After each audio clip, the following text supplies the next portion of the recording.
शक्तिलाई सर्वप्रथम त धन्यवाद भन्न चाहन्छु, किनकि हामी बालबालिकाहरूले यो तालिम पहिलेदेखि नै खोजिरहेको थियौँ। मलाई जहाँसम्म लाग्छ कति क्षेत्रहरूमा त यो सम्भव नै रहेको थिएन, तर हाम्रो यस गल्छी गाउँपालिकाले हामी बालबालिकाका लागि भनेर यो तालिमको जमर्को गरेको छ। अनि साथै हामीलाई यो सबै चाहिने कुराहरू आवश्यक हो।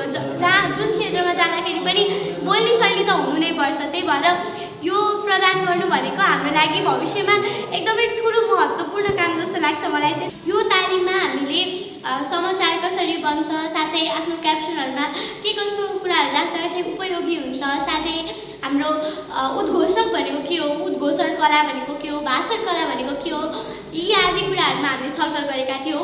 अब हामी मध्येमा कतिजना मानिसहरू भविष्यमा गएर रिपोर्टर बन्न सक्छौँ, कतिजना राइटर बन्न सक्छौँ, कतिजना चाहिँ नेताहरू पनि बन्न सक्छौँ। र उनीहरूको लागि त यी कलाहरू त महत्त्वपूर्ण छन् नि त। जसलाई रिपोर्टर बन्न मन छ उनीहरू समाचार रिपोर्टर बन्नका लागि समाचार कसरी बन्छ र कसरी भन्ने भन्ने त थाहा हुनुपर्छ। साथै भाषण गर्ने मानिसहरू, नेता बन्ने मानिसहरूले यदि नेतृत्व गर्ने मानिसले असल बोल्न सकेनन् भने त त्यो मान्य रहँदैन नि त। त्यसैले आजको यो हाम्रो तालिम जुन प्रदान गरिएको छ यसले चाहिँ हामी सबैलाई भविष्यमा एक सुनौलो भविष्य सुनिश्चित गर्ने एउटा मौका दिएको छ। यी सबै कलाहरूलाई हामी पछि भविष्यमा सदुपयोग गर्न सक्छौँ र यसलाई हरेक क्षेत्रमा प्रस्फुटन गर्न सक्छौँ। यो हाम्रो लागि